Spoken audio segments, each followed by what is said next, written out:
Iniciamos nuestra revista deportiva de fin de semana Cubavisión Deportes gracias a nuestra señal de Cubavisión Internacional. Les saludamos Duanis Hernández y Jessica García. Saludos a todos los que nos ven en las distintas plataformas. Nosotros comenzamos con un trabajo sobre el Centro de Investigaciones del Deporte Cubano. Entrevistamos al doctor Pavel Pino, quien nos abundó sobre los retos de esta institución para el 2023.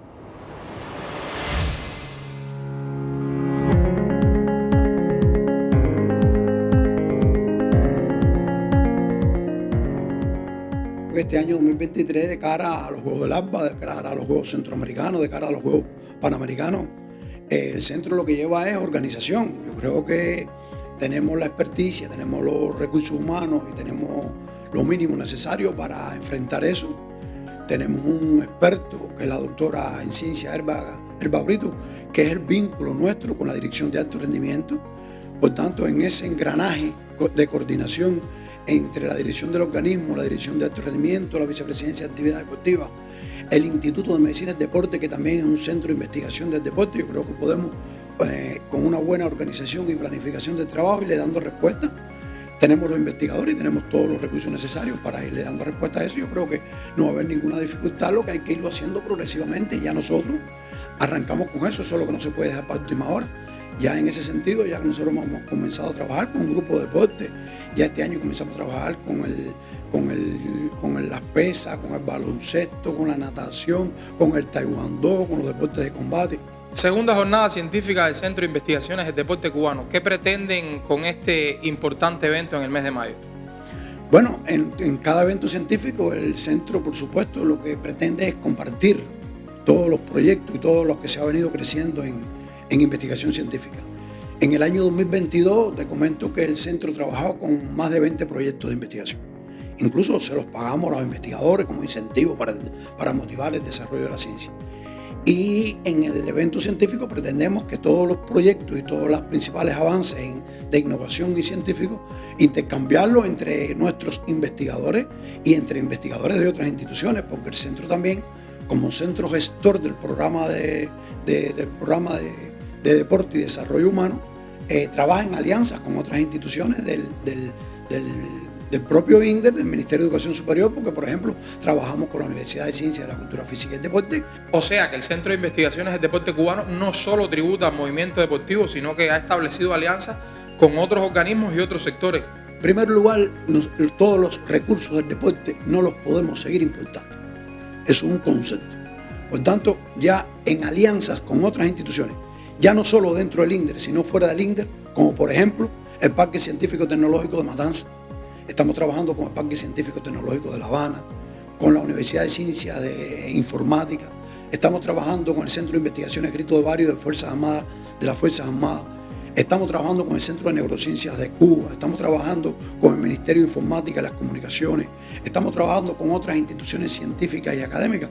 Por tanto, esas alianzas con otras instituciones dentro del sistema y fuera del sistema nos permitirán ir creando nuestros propios recursos que garanticen los resultados del movimiento deportivo cubano, que para mantenernos entre las primeras 20 potencias del mundo es indispensable estas alianzas con otras instituciones dentro y fuera del organismo deportivo específicamente.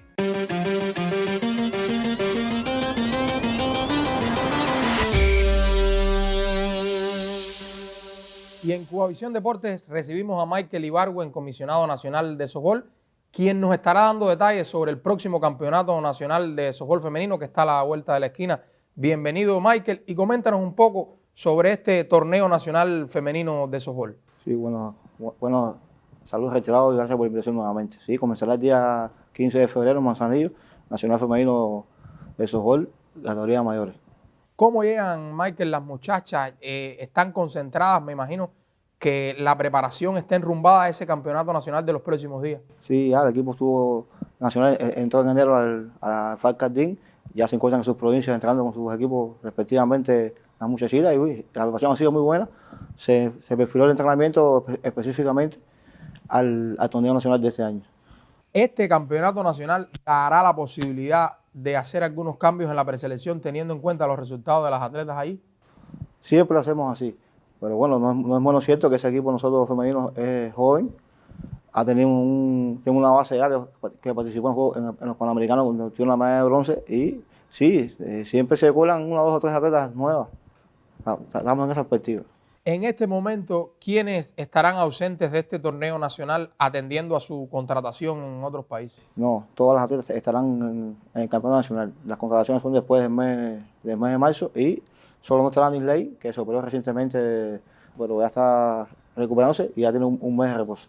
O sea que las atletas que en este momento se encuentran en el torneo de Guatemala tienen que venir a jugar el campeonato nacional con sus provincias. Sí, no, es que las de Guatemala todavía no han partido. Ellas parten después del campeonato nacional. Ahora, las mujeres tendrán un calendario sumamente intenso esta temporada con hasta 4 eventos internacionales.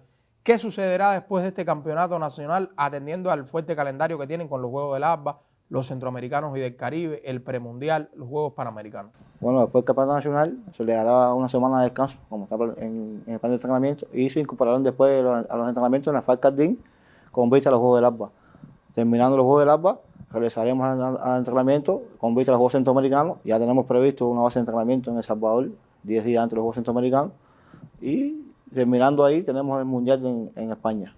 O sea, de los centroamericanos prácticamente pasan al premundial en Europa. Sí, directo. Eso es una ventaja que tenemos, que vamos prácticamente a jugar los Juegos de nivel, los Juegos Centroamericanos, y vamos a llegar al premundial ya con cierta cantidad de juegos arriba de la muchachita. Ya después del premundial a los Panamericanos sí habrá unos meses que están más distanciados y tendrán un espacio más largo de preparación. Sí, debe ser así. Debemos darle unos días de descanso después del premundial con vista a los Juegos Panamericanos, pero bueno, también tenemos en el mes de agosto, Colombia cambió su liga para el mes de agosto, para que las atletas cubanas puedan participar, y ahí se van a insertar entre 10 a 15 atletas a Colombia. Sí, que Cuba ya participó el año pasado con 10 atletas, tuvo excelente resultados, sobre todo varias de las muchachitas, y ahora retornarán a esta liga profesional. Yo creo que eso es muy beneficioso para el softball femenino, sobre todo por la gran cantidad de atletas que tiene contratada y que ha mantenido durante estos años. Sí, así mismo es, como usted dice.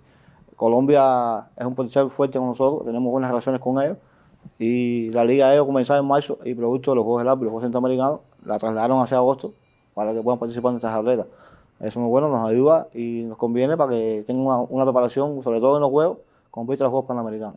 Retornando al nacional, Michael, ¿quiénes serán los equipos participantes? Y me imagino que el favoritismo se mantenga con los mismos rivales de siempre, sobre todo Granma y Villa Clara. Sí, participa Granma, que es el campeón nacional, Villa Clara, Santiago de Cuba, Guantánamo, La Habana y Holguín. Favorito Granma, sobre todo como sede. Y Villa Clara no va a contar con Aníbal López, ya eso es una pérdida sensible para el equipo, pero no tiene buen equipito. Sin descartar a Santiago de Cuba, que tiene una Yamelquis Guevara y una Lizaña Menéndez, que ya vienen empujando hace varios años y tienen calidad. Bueno, Michael, muchísimas gracias entonces por tu presencia en este programa. Éxitos en este torneo nacional y que vengan buenos resultados para el softball femenino y también el masculino, que tendrá compromisos importantes en el año. Nosotros ahora seguimos en Cubavisión Deportes.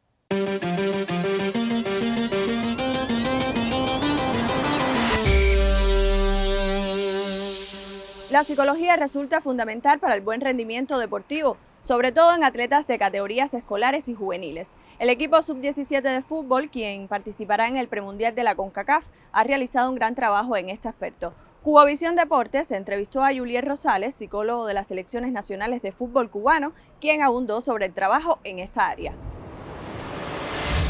Julier, hábleme sobre la preparación psicológica que ha tenido este equipo sub-17 rumbo al premundial.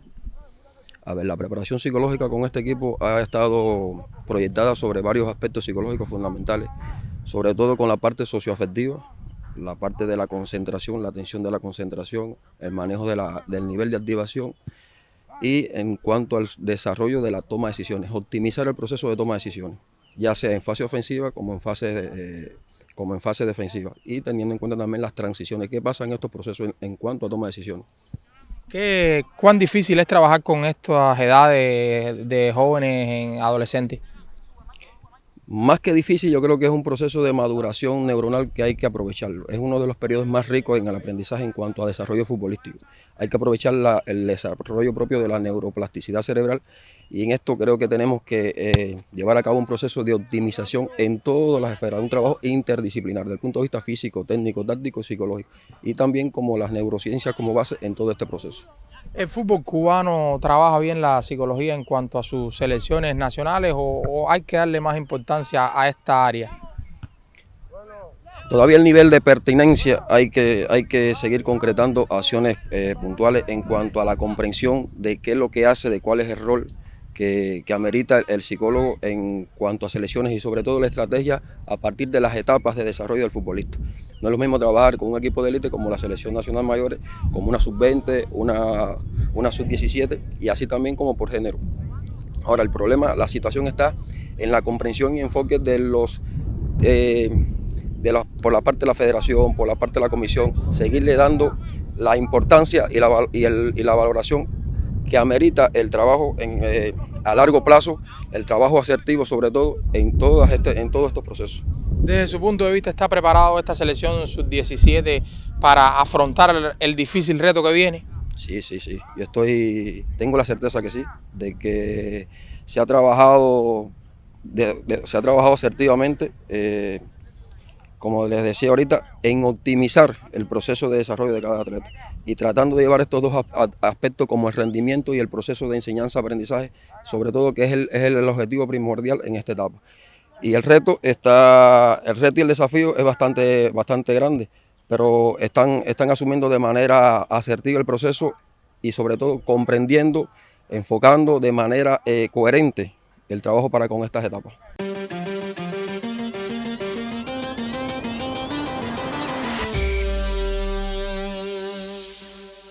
Y en Cubavisión Deportes nos place recibir a Rodolfo Durán, quien hoy estará como bateador emergente por Jesús Muñoz para hablar sobre la actuación de Cuba en la Serie del Caribe y el equipo de agricultores de Carlos Martí.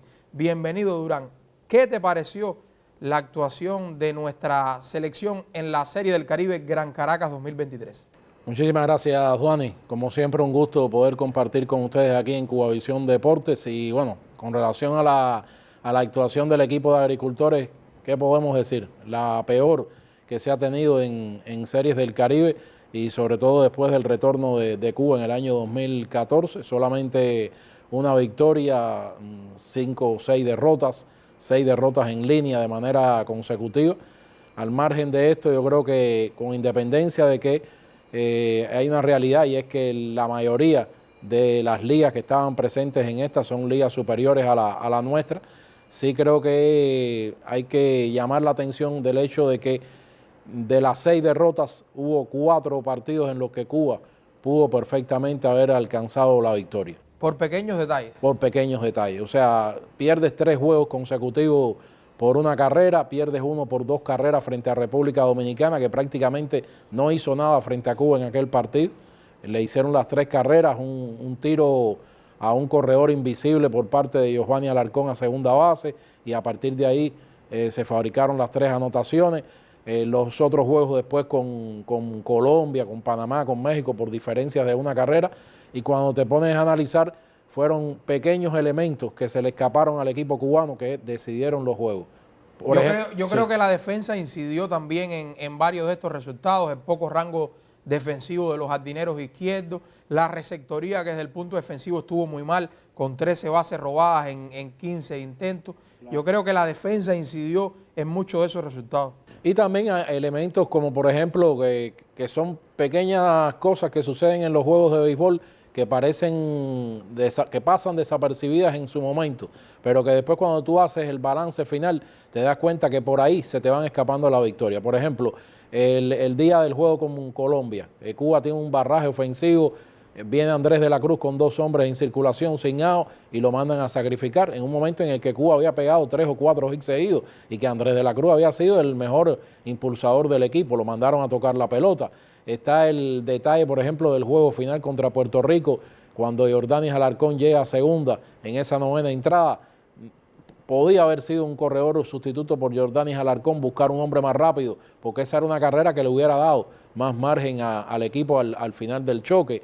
Está el mismo detalle del lanzador Andy Vargas, increíblemente de buenas a primeras pierde el control y frente al 9º bate de Puerto Rico da 4 bolas seguidas. O sea, son pequeñas situaciones que se dan en los juegos de béisbol que al final son los que deciden los partidos, pero te das cuenta de que esos equipos pierdes por una carrera, es verdad que esas ligas son superiores a la cubana, eso no cabe la menor duda, pero cuando te vas a mirar el resultado como tal, en el terreno de juego no fueron muy superiores a Cuba. O sea, el equipo mexicano le gana por una carrera, Colombia por una, Panamá por una, Dominicana por solamente 2. O sea que yo creo que son situaciones muy específicas que se dan en los juegos de béisbol que no supieron resolver. Al margen de eso está todo el tema de los jugadores que fueron llevados. Tú mencionabas el caso de la receptoría. A mí me llama la atención, vamos a veces a los extremos de las cosas, ¿no? Porque siempre se ha estado jugando de 2 receptores porque los torneos son cortos. Ahora vamos a un torneo sumamente exigente en el que hay que jugar 7 juegos de manera consecutiva y asistimos con 2 receptores y uno de ellos que prácticamente no trabaja como receptor, que es Viñales. O sea, yo creo que este es un torneo para 3 receptores. La selección del equipo, yo creo, Durán, que pudo haber sido mejor y sobre todo en cuanto a los refuerzos. Sí, podía haber sido mejor. A mí me parece que cabía otro receptor más para que ayudara y para no estar repitiendo a Giovanni Alarcón, que además es muy exigente la cantidad de juegos seguidos. De hecho, yo creo que este sistema de la Serie del Caribe que hubo este año, yo no creo que se mantenga para la próxima temporada. Quizás a lo mejor puedan mantenerse los 8 equipos, pero no creo que se ratifique el jugar de manera tan consecutiva. Afortunadamente, navegaron con suerte de que las condiciones del tiempo fueron favorables en Venezuela, pero cualquier situación que se hubiera dado con la naturaleza hubiera ya complicado el torneo. En el área del picheo también faltaron lanzadores. El hecho de la coincidencia con el Clásico Mundial de Béisbol privó de que lanzadores de mayor relieve pudieran reforzar a ese equipo. Cuando tú revisas los rosters de los equipos cubanos que fueron a las series del Caribe anteriores, en todas aparecían figuras reconocidas desde el punto de vista internacional. En este equipo, los únicos que tenían alguna participación internacional eran César García, que estuvo en una serie del Caribe y que apenas lanzó, y Leandro Martínez, que tenía 2 series del Caribe, igual con muy poca participación. Y que llegó prácticamente lesionado a este torneo. Y de hecho lanza el último partido, o sea que ni siquiera está en condiciones de trabajar desde el principio. O sea que yo creo que son varios elementos que se dieron con esta selección y al final el resultado es muy malo. O sea, no se puede catalogar de otra manera, es un resultado malo el que tuvo Cuba en esta Serie del Caribe. Muchísimas gracias, Durán, por tus consideraciones. Nosotros seguimos en Cubavisión Deportes.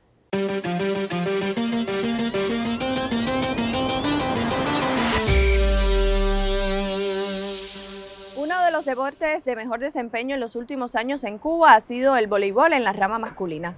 Mucho ha tenido que ver en estos resultados el conocimiento y el empeño de Jesús Cruz, quien está al frente de las selecciones juveniles y de cadetes. El periodista Daniel Gotay lo entrevistó para conocer sobre su carrera como entrenador. La defensa, digamos, después hacer el K1 de manera fraccionada. Bueno, este grupo mayoritariamente son los atletas sub-21 que vimos en la ciudad deportiva a jugar la Copa Panamericana. Y lo primero que tenemos en el mes de abril son los Juegos del ASBA, que nos va a servir para poder evaluar cuál es la reserva con la que cuenta el voleibol, ya que sabemos todos que tenemos un número de atletas contratados en el extranjero, pero queda aquí un gran número de atletas jóvenes que al no clasificar el campeonato del mundo, los Juegos del ASBA se vuelve su competencia fundamental.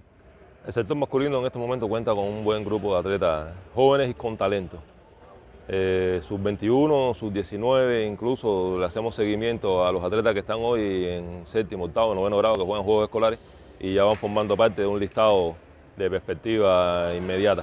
Tenemos jugadores muy jóvenes, tenemos, como todos sabemos, el caso de Alejandro que juega actualmente en la Liga de Brasil, tenemos a Ángel que está jugando en Turquía. Tuvimos la posibilidad de otro atleta, pero bueno, por cuestiones de pero nos queda otro número de atletas que no participaron incluso en el sub-21. Tenemos un atleta Félix, jugador sub-19 todavía, con 2'6" de estatura y 17 años. O sea que la cantera del sector masculino en este momento tiene buena salud. Dentro de los mismos entrenamientos se vuelve muy estratégico la planificación. O sea, para lograr mantener motivados un grupo de atletas tan jóvenes, sin que pierdan aquella ansia de salir a competir durante un periodo de tiempo muy prolongado, son casi 6 meses, 7 meses, sin partido de confrontación oficial, ya sea con un contrario, ¿no? Porque internamente entre nosotros sí jugamos todos los fines de semana, jugamos entre nosotros. Yo tuve dos suertes con la maestría, una de haberla cursado para la maestría, para la alta competición, con el claustro de profesores que nos tocó, y que dentro del claustro de profesores estuviera el profesor Gilberto Herrera. El haber estudiado con él me ayudó inconmensurablemente, porque él de entrada se brindó a apoyarnos. Parte de mi tesis fue el trabajo que hicimos con el equipo sub-21 para la Copa Panamericana, y él se metió de lleno con nosotros en la preparación también. O sea, nos dio los conocimientos que él tenía, nos brindó sus experiencias, las cuales son invaluables, muchos años formando atletas cubanos. Y también conocimos de parte de cómo se trabaja y cómo funciona el mecanismo a nivel internacional, porque también él ha tenido la posibilidad de dirigir grandes equipos en el extranjero, así como clubes también en el extranjero. Como todo el mundo, o sea, todo el mundo tiene sus aspiraciones, ser entrenador del equipo nacional, alcanzar los resultados que no han logrado todavía con las categorías inferiores, llámese medallas mundiales, participar en eventos múltiples. Eso es la meta de cualquier entrenador que esté hoy en Cuba. Todo el mundo quiere medirse al más alto nivel del deporte que entrene. Y bueno, continuar con mi superación, o sea, tratar de iniciar el doctorado y todo lo que venga con el tema de superación.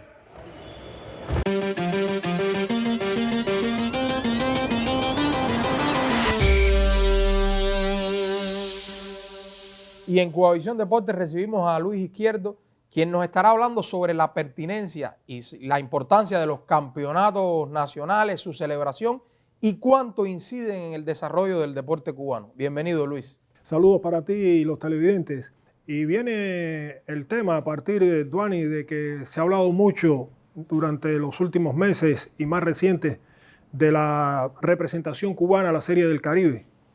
Y yo digo, bueno, la representación cubana a la Serie del Caribe no es un reflejo de la serie nacional y de cómo está el béisbol en nuestro país. Y a partir de ahí, yo digo, tendremos posibilidades de pensar en el desarrollo deportivo de Cuba si no tenemos ligas, por lo menos que se desarrollen de manera decorosa, con el hospedaje adecuado, la transportación, la alimentación y la remuneración de los deportistas. Me parece que va a pasar mucho tiempo para que entonces nosotros podamos hablar de posibilidades de nuestros campeonatos nacionales, cómo se aspira. Porque en un mundo de tantas dificultades económicas, y Cuba, dentro de ese mundo y además bloqueado, para que se pueda priorizar el deporte resulta muy difícil. Cuando hay que priorizar la alimentación, la transportación, la salud, la educación, la defensa y otros temas que están muy por delante del deporte, entonces yo digo que el movimiento deportivo se convierte prácticamente que casi que en un problema para poder darle el dinero que necesita. Y estoy hablando del que necesita por lo menos para hablar decorosamente. Tenemos un equipo de voleibol durante mucho tiempo, gloria y también honor en el sector femenino, pero no teníamos deportes de voleibol. También en el masculino había buen equipo. Hemos tenido... Y los campeonatos nacionales de voleibol que duran prácticamente una semana. Que además no son campeonatos nacionales. Eso es casi que una caricatura. Y no lo hablo solo por el voleibol, sino lo hablo casi que de manera general. Por ejemplo, el balonmano, me decía el comisionado nacional en el sector femenino, que hace 3 años no tienen un torneo nacional, que prácticamente las mujeres en el balonmano cubano es de laboratorio porque no se hacen campeonatos nacionales. Y aquí tuvimos un equipo de balonmano en el sector varonil de categoría mundial. Pero tuvimos un equipo de categoría mundial durante mucho tiempo de polo acuático en el sector varonil. Sin embargo, no hay deportes, no había deportes ni de polo acuático ni de balonmano y podemos seguir poniendo muchos ejemplos. Yo digo que más allá del problema económico, hoy el gran problema del deporte en nuestro país, y es un punto de vista personal, son las deserciones. O sea, hemos tenido en otros momentos problemas y dificultades económicas, pero no había tantas figuras importantes que salieran de los equipos y de las preselecciones nacionales. Me parece que hoy, si no es el prioritario, bueno, por lo menos a la par de lo económico, el tema de que tantos atletas se estén yendo y tantos atletas en un momento con gran calidad y otros que vienen con mucha proyección. Y entonces, ¿cuál es el problema para desarrollarlo? Yo creo definitivamente, Duani, que el movimiento deportivo de nuestro país tiene que buscar inmediatamente la forma de recuperar dinero. Y ya más allá de esto de las contrataciones, que siempre es un elemento efectivo, pero no suficiente. Para poder tú tener un equipo bien uniformado de softball o de béisbol o de fútbol, tienes que tener dinero para poder lograr de que esté bien uniformado, para que esté hospedado en hoteles adecuados que permitan esto, que se habla tanto de relación trabajo-descanso, hay que pagarlo. Y los implementos deportivos cada vez son más caros a nivel internacional. Entonces, yo creo que una de las soluciones es buscar patrocinio. Debe llegar el patrocinio al movimiento deportivo cubano lo más pronto posible, pero no es el patrocinio. Cualquiera viene bien. Pero me parece que para eso habrá que crear grupos de trabajo y que busquen qué organismos, qué firmas pudieran aportar. Y alguien puede decir que fácil es decirlo a través de un micrófono y una cámara. No, pero para eso, porque mira, si tú te pones a buscar, no hay ningún país del mundo que sea gran potencia, que no tenga figuras importantes extraídas de sus campeonatos nacionales y además con respaldo financiero.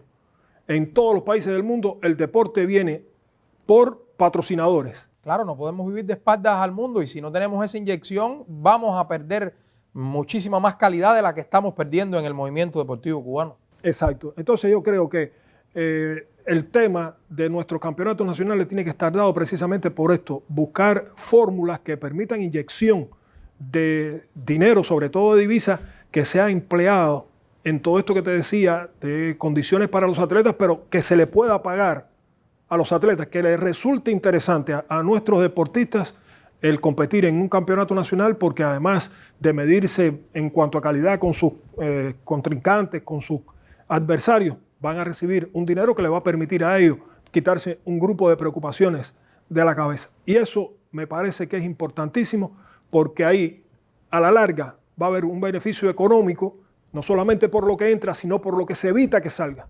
Cuando usted dice un campeón olímpico, un medallista mundial se fue del deporte cubano para hacer cuenta propia, eso es también una derrota económica, porque usted invirtió en ese hombre una buena cantidad de dinero, en prepararlo, en formarlo, en vestirlo, en los medicamentos, en los recuperantes, en todo lo que llevan los atletas, y entonces al final casi que no lo puede después aprovechar, como nos ha estado sucediendo lamentablemente en los últimos tiempos. Te reitero, hace falta que el deporte cubano se base en competencias nacionales que además incluso en un momento determinado puede atraer atletas, como sucede a nivel mundial, de otros países a insertarse en esas ligas. Pero sobre todas las cosas, a partir de que se defina ya el tema del patrocinio, para que precisamente ese dinero pueda ser invertido en el desarrollo del deporte cubano, pero sobre todas las cosas, y como te decía hace algunos instantes, en que permanezca un mayor número de atletas en nuestro país. Muchísimas gracias, Luis, por tus consideraciones y nosotros seguimos en Cubavisión Deportes.